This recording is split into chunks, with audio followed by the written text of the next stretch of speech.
बिस्मिल्लाहिर्रहमानिर्रहीम। अस्सलाम वालेकुम नाज़रीन, मैं हूं आपकी अपनी शबनम मजीद और आज हम एक बहुत ही खूबसूरत प्रोग्राम लेकर आए हैं जिसका नाम है भूली बिसरी यादें। इसमें हम अपने उन हीरोज़ और उन लेजेंड्स को याद करेंगे, उनकी बातें करेंगे जो अपने दौर के हीरे थे। आज इस प्रोग्राम में बहुत ही खूबसूरत पर्सनैलिटी को मैंने दावत दी रखी है। इनकी खासियत यह है कि ये फिल्म डायरेक्टर भी हैं, एक्टर भी हैं और फिल्म राइटर भी हैं और बहुत अच्छा लिखते हैं और बहुत ही अच्छी एक्टिंग भी करते हैं। मेरी खुशनसीबी है, पहला प्रोग्राम जो है उसमें भी वो मेरे साथ हैं। इनसे बहुत सी गुफ्तगू होगी फिल्म इंडस्ट्री के बारे में। इनको खुशामदीद कहते हैं। अस्सलाम वालेकुम। जी वालेकुम अस्सलाम। अनवर अजीज़ साहब, आज बहुत अच्छा लग रहा है, आप मेरे साथ हैं और हमेशा रहेंगे हर प्रोग्राम में। और बहुत सारी क्योंकि फिल्म इंडस्ट्री से जुड़ी हुई यादें आपके साथ वाबस्ता हैं। तो अनवर साहब, मुझे आप ये बताइए, फिल्म इंडस्ट्री से कब वाबस्ता हुए? 1970। अच्छा, माशाल्लाह, आप फिल्म राइटर भी, एक्टर भी, डायरेक्टर भी। तो सबसे पहला काम आपने क्या किया? एक्चुअली डायरेक्शन और राइटिंग ये मुझे विरासत में मिली है। मेरे फादर ऑलरेडी इस फिल्म में एक लेजेंड थे और बहुत ही खूबसूरत राइटर थे, अजीज़ मेरठी। माशाल्लाह, तो बहुत बड़ा नाम जी, बहुत बड़ा नाम। बहुत सी तो फिल्में उन्होंने 100 फिल्में लिखी, हर मौजू पे लिखी और जो फिल्म लिखी मुख्तलिफ ही लिखी। और फिर एज ए डायरेक्टर भी उन्होंने कोई 10 फिल्में बनाई। तो उनको मैं देखते हुए और कुछ खून में शामिल था, तो यह तो वजह है मेरे राइटर और डायरेक्टर क्या होने बात की। अच्छा, अब यह है कि एक्टिंग भी, तो एक्टिंग का लें जी चाय भी आ गई। लें जी चाय आ गई। तो एक्टर मैं इस तरह बन गया कि पहली ही फिल्म से, जब मैं 17 साल का था 70 में, एक एक्स्ट्रा ने बोलना था। पंजाबी फिल्म थी, ब्लैक एंड वाइट। तो वो बोल नहीं पाया, तो उन्होंने कहा कि चलो मुंडिया इधर आ बोल। तो वो बस वो फिर ऐसी कंटिन्यूटी बनी कि अल्हम्दुलिल्लाह इस वक्त आई एम 72 ईयर्स ओल्ड माशाल्लाह। और जो फिल्म मैंने की, जो ड्रामा मैंने किया, जो मैंने हमेशा उसमें कोई एक्टर नहीं आया या नहीं बोला गया, तो वो मैंने उसमें किया या मैंने खुद चूज़ कर लिया कि ये कैरेक्टर मैं करूँगा। ज़बरदस्त। वैसे तो एक मुझे हंसी आ रही है इस बात पे कि जब कोई नहीं आया तो आप आए। वो मैं था। तो 70 में मैं एंटर हुआ और उस वक्त बहुत ही एक बड़े डायरेक्टर थे, पंजाबी फिल्मों के बड़ी अच्छी फिल्में बनाते थे, वहीद डार्स। बहुत बड़ा नाम। बहुत बड़ा नाम, वो मेरे उस्तादों में से हैं। अच्छा, माशाल्लाह। उनके साथ मुझे लड्डुओं की टोकरी के साथ मेरे फादर ने और पगड़ी बांधते के, तो मुझे वो असिस्टेंट करा दिया। और उनके साथ मैंने फिर 2 फिल्में की शुरू में ही एज ए असिस्टेंट। असिस्टेंट 13वां असिस्टेंट डायरेक्टर। असिस्टेंट डायरेक्टर 13वां। उनके पास 2 यूनिट थे, जिसमें एक में 7 असिस्टेंट थे, एक में 6 असिस्टेंट थे। जो 7 असिस्टेंट थे उनकी अपनी फिल्म पग मेरे वीर थी। उनके छोटे भाई आसिफ डार वो एसोसिएट थे और उनके नीचे फिर दर्जा बदर्जा। और दूसरी फिल्म थी, पंजाबी फिल्म थी कलर। उनमें फैज़ान काज़मी थे जो तनवीर काज़मी साहब के भाई थे छोटे। तो चूँकि ये दोनों पार्टनरशिप भी थे इनकी, तो इस तरह ये फिर 13वां असिस्टेंट हुआ। और उसमें से ही मैं करते करते तकरीबन कोई 6 माह बाद तो चौथे असिस्टेंट पे आ गया था। वाह जी वाह, इसमें स्ट्रगल भी आपकी और मैं समझती हूँ गुड लक भी है जब घर में आपके इतने बड़े राइटर थे और उनकी वजह से फिर आपके सारे फिल्म इंडस्ट्री आपसे मोहब्बत करती है। लोग प्यार करते थे। मोहम्मद अली साहब मुझे उठा के चूम लेते थे। उस वक्त के दौर में जो हीरोइंस होती थी हमारी, बड़ी खूबसूरत और तो इनका आपस में क्या एक सेट पे जब इकट्ठी होती तो मोहब्बत प्यार होता था या कोई जेलसी टाइप कुछ होता था? पता ये फितरत है कि कितना भी आप एक जब सेम प्रोफेशनल एक मर्द या बंदा या औरत जब आमने सामने, तो उसकी ख्वाहिश तो ये होती है कि वो उसे ना लीड आगे बढ़े, उससे ऊपर आए। तो जब ऊपर आने की दौड़ शुरू होती है तो वो फिर आपस में उसमें बहुत ज़्यादा इस टाइप की कौन थी, बहुत गुस्से वाली और बहुत जो हर चीज़ को इग्नोर करती थी, उनमें से वो कौन थी? जो उस वक्त मैं देखता था, जितनी मेरी समझ थी उस वक्त अपने दौर की फिरदौस बेगम, एक जट्टी, और कहते हैं कि जो हीर रांझा में वो बन गई ऐसी हीर भी नहीं होगी। और उनके पैरेलल थी नगमा बेगम, वो भी अपनी हिट फिल्मों की वजह से वो थी। तो इन दोनों का काफ़ी वो रहता था और दोनों के साथ फिल्मी हीरोज़ ने शादियां की। एजाज साहब ने फिरदौस साहब के साथ, हबीब साहब ने नगमा साहिबा के साथ। तो ये एक सिलसिला था इसका। तो इसी तरह उर्दू में जब आते थे तो शमी मारा, और ज़ेबा बेगम। अच्छा, आपके अपने कोई फेवरेट कौन थे इसमें हीरो? जब मैं मतलब मैच्योर हुआ और जब मैं खुद एसोसिएट हो गया तो मुझे जो बहुत अच्छे लगते थे वो नदीम साहब। वाह। नदीम साहब बड़े सुलझे हुए और बड़ा उनका आना स्टूडियो में सबसे मिलना, और वो जो एक उनका एटिकेट्स होते थे, और वो जो एक छोटा सा वाक़या बताता हूँ जिनसे मैं बड़ा मुतासिर हुआ था कि दहलीज फिल्म का मैं एसोसिएट डायरेक्टर था, जावेद फाजिल साहब उसके डायरेक्टर थे, और ये 82 की बात है जी। उसमें गाना बड़ा मशहूर हुआ था मेहदी हसन साहब का, तुझको अपनाना बनाया तो मेरा नाम आज तो नहीं। गैर सही। इंडिया ने भी उस फिल्म को कॉपी किया, उस गाने को भी कॉपी किया। तो गाने के फ़ौरन बाद एक ये था कि वो पोर्ट्रेट के सामने शबनम भाभी के जहाँ वो गाना ख़त्म होता है एक गिला करते हैं, एक सीन था कि जिसमें एक तरफ नफ़रत थी और एक तरफ मोहब्बत थी। वो लाइटिंग कामरान मिर्ज़ा साहब डीओपी थे, उन्होंने एक तरफ रेड लाइट उनके फेस पे कराई कि उनका इंतकाम, और एक तरफ वाइट थी वो मोहब्बत। तो इस तरह डिटेल में वो भारी काम करते थे। वो सूट पहना हुआ था उन्होंने ना गाने में, टाई वाई और सूट था। तो मुझे जावेद फाजिल साहब ने कहा कि यार वो बेग साहब को, क्योंकि हम उन्हें बेग साहब ही कहते थे, नज़ीर बेग साहब को, तो आगा जी गुल साहब के कमरे में वो बैठे हुए थे। तो मैंने कहा आए बेग साहब रेडियम, तो सूट पहन के बैठे हुए थे, स्लीपर पहने हुए। तो कहते यार वो मेरा जो सेक्रेटरी है ना लाट, वो मेरे जूते लेने गया है, तो बस वो आ जाए तो मैं चलता हूँ। तो मैंने कहा बेग साहब वो जूते तो आने ही नहीं, वो पोर्ट्रेट है और इतना इतना आपका वो आएगा आधा, तो जूते नहीं आएंगे। तो उन्होंने कहा कि अरे मौलाना यार ज़रा थोड़ा सब्र करें, जूते आने दें। आप यकीन करें उन्होंने जुराब पहने, उन्होंने जूते पहने, लेसिस बंद किया, और फिर मुझे कहा कि अब मैं जुनैद खान हूँ, अब मैं नदीम नहीं हूँ, अब चले। तो अब देखिए कितना उन्होंने अपना अपने काम के साथ सिंसियर थे लोग। सिंसियर थे इतने, तो मेरे वो फेवरेट थे।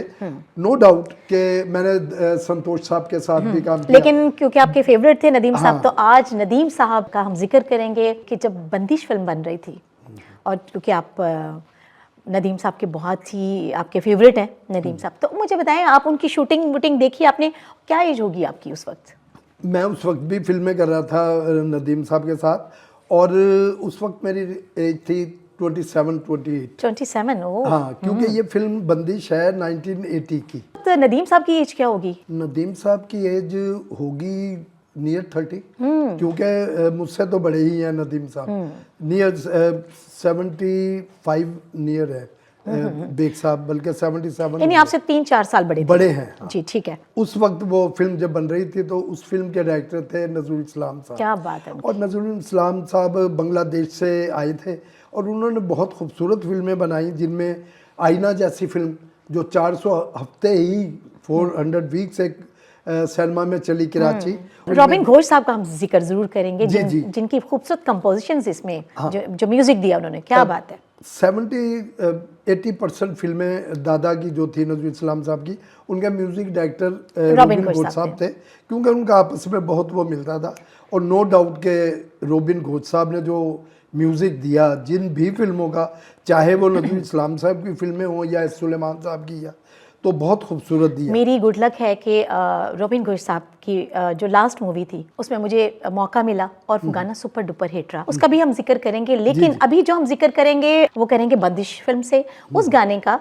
आई थिंक कि वो गाना इखलाक अहमद साहब ने गाया। जी जी, मैं कहती हूँ क्या खूबसूरत कंपोजिशन, क्या खूबसूरत लिरिक्स सईद गिलानी साहब ने लिखे हैं। गिलानी साहब, सुभान अल्लाह। आज इस खूबसूरत गीत को हम भूली बिसरी यादों को दोबारा से आपके साथ याद करेंगे। तो आज हमारे साथ एक बहुत ही खूबसूरत फनकार हैं, जो कि एक्टर भी हैं और सिंगर भी हैं, और उन्होंने अभी रिसेंटली एक मूवी भी की, अभी वो सिंगिंग कर रहे हैं, और बहुत खूबसूरत उन्होंने गाना गाया, सोना ना चांदी ना कोई महल जाने मन तुझको मैं दे सकूँगा। इखलाक अहमद साहब ने गाया, और अब गाने के लिए तशरीफ़ ला रहे हैं बहुत ही टैलेंटेड खुर्रम शहजाद।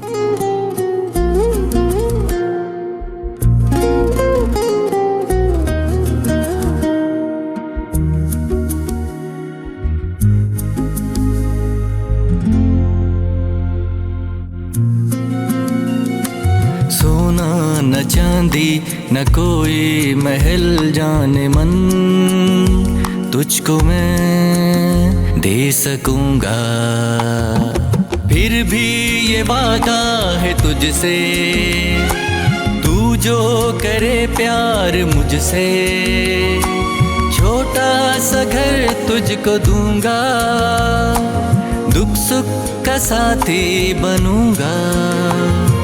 सोना न चांदी न कोई महल जाने मन, तुझको मैं दे सकूंगा।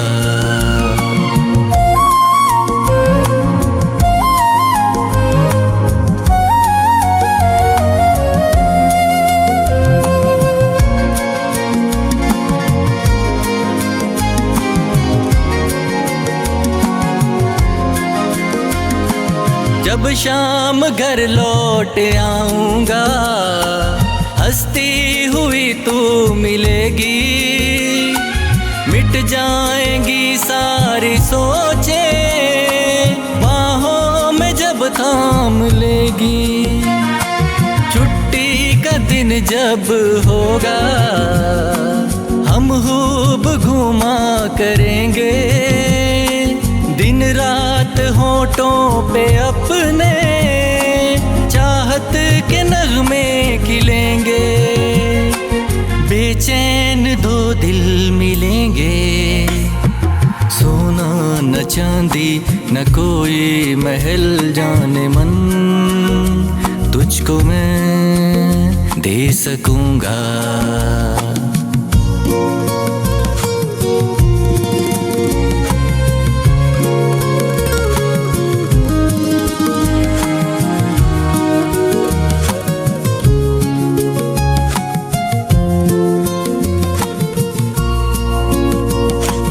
गर्मी में जाके पहाड़ों पे हम गीत गाया करेंगे, सर्दी में छुपके लिहाफों में किस्से सुनाया करेंगे। रुत आएगी जब बहारों की, फूलों की माला बुनेंगे, जाके समंदर पे दोनों सीपों से मोती चुनेंगे, लहरों की पायल सुनेंगे। सोना न चांदी न कोई महल जाने मन, तुझको मैं दे सकूंगा।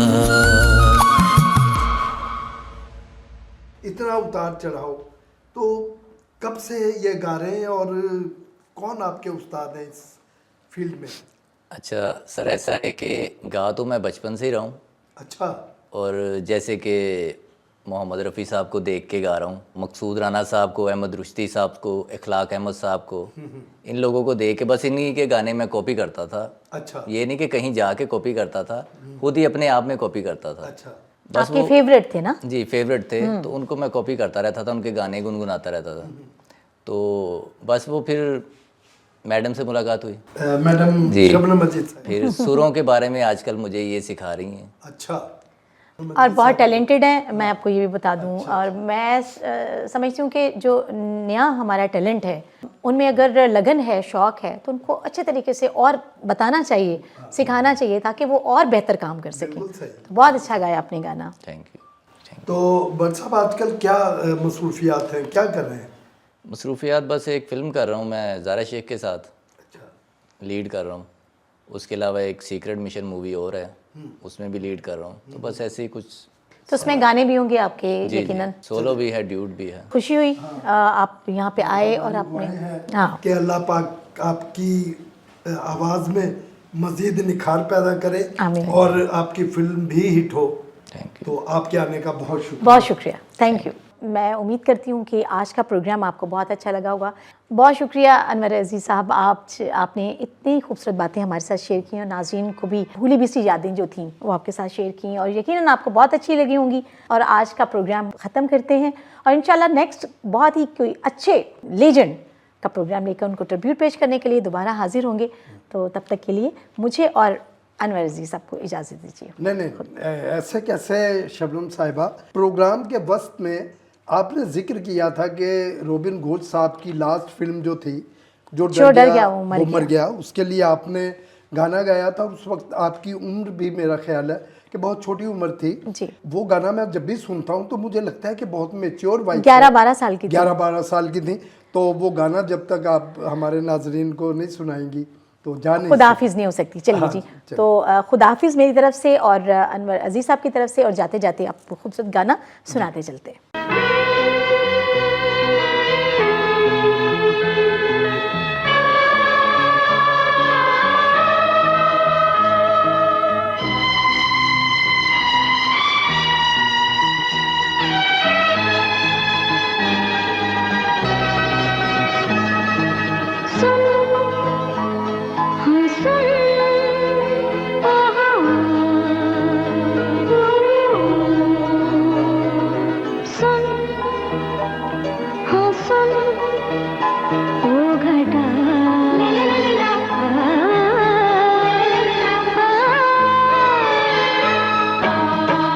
जिंदगी में मुझको इतना प्यार मिल गया, जिंदगी में मुझको इतना प्यार मिल गया, दिल ये बेकरार था, करार मिल गया, जिंदगी में मुझको इतना प्यार मिल गया।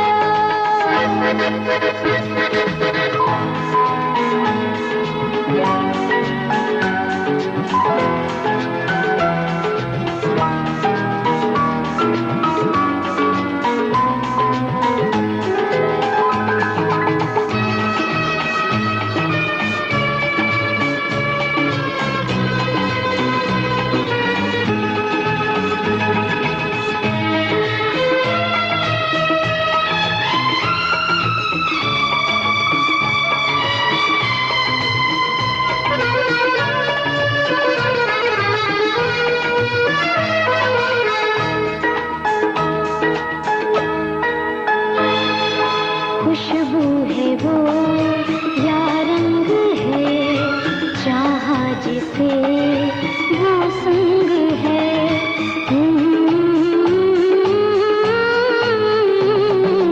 खुशबू है वो या रंग है, चाहा जिसे वो संग है। सपना नहीं, साया नहीं, नगमा है वो, आहंग है, बादल है वो प्यार का,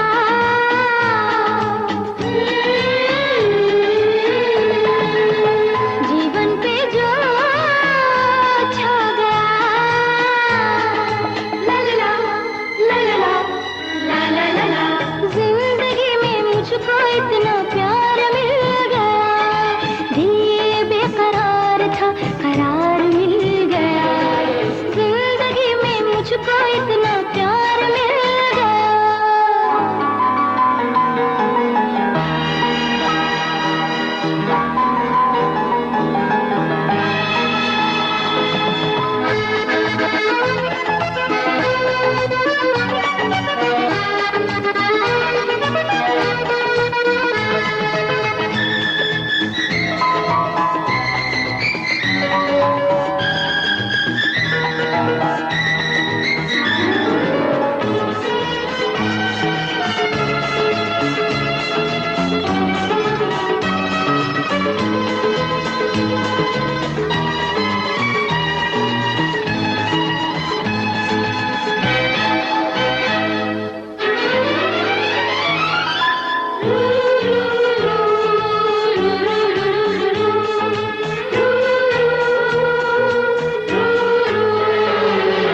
क्या मैं कहूँ कैसे हो तुम, कोई नहीं जैसे हो तुम।